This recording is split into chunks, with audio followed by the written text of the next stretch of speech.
MIN 뉴스입니다. 1945년 해방 이후 미국식 경영기법을 받아들였던 우리나라 기업은 단기간에 급성장했지만 정경유착, 부정부패, 황제경영, 독단경영, 투명성 결여, 분식회계 등 다양한 문제를 잉태하고 있었다.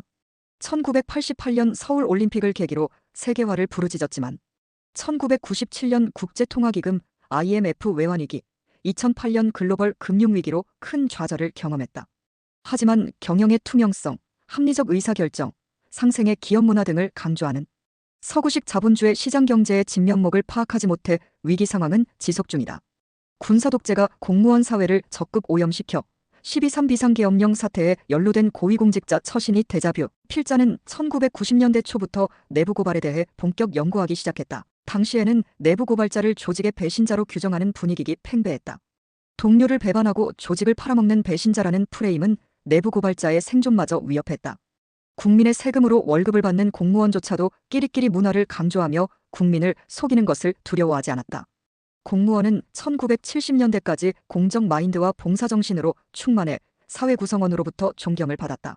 하지만 1980년대 군사독재는 공무원 사회를 뇌물과 승진이라는 미끼로 적극 오염시켰다. 1990년대 세계화의 바람 속에서 정부가 제대로 된 대응책을 내지 못했던 것도 공무원이 무사한 일과 책임회피라는 단어에 세뇌됐기 때문이다.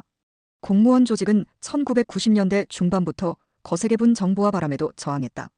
기업과 사회는 정보 시스템을 도입해 투명성을 확보했음에도 정부 조직은 바뀌지 않았다. 5년마다 대통령이 바뀌고 혁신적인 변화를 끊임없이 주문해도 공조직은 철옹성처럼 버텼다. 지난 30여 년 동안 사회 경험에 비춰보면 공조직의 기업 문화는 폐쇄적이고 전근적인 행태를 벗어나지 못했다. 퇴직한 공무원을 환영하는 기업이나 단체는 거의 없다. 물론 정부 보조금을 받아내거나 관리 감독을 벗어나기 위한 목적이라면 퇴직 공무원의 도움은 필요하다. 그렇지만 퇴직 공무원과 창의적이거나 생산적인 업무를 추진하려는 기업은 찾아보기 어렵다. 수백 대 혹은 수천 대 1의 경쟁률을 뛰어넘어 공무원으로 임명된 우수 인재에게 무슨 일이 일어난 것일까 궁금하다. 오랜 기간 동안 기업 문화를 연구한 전문가의 입장에서 설득력 있는 추정은 공조직의 기업 문화가 유능한 젊은이의 역량을 키워주지는 못할 망정 파괴했을 것이라는 점이다. 치열한 내부 토론을 통해 끊임없이 아이디어를 창안하고 서로 감시와 격려하는 시스템을 구축해 조직 발전을 꾀했어야만 했지만 그러하지 못했다.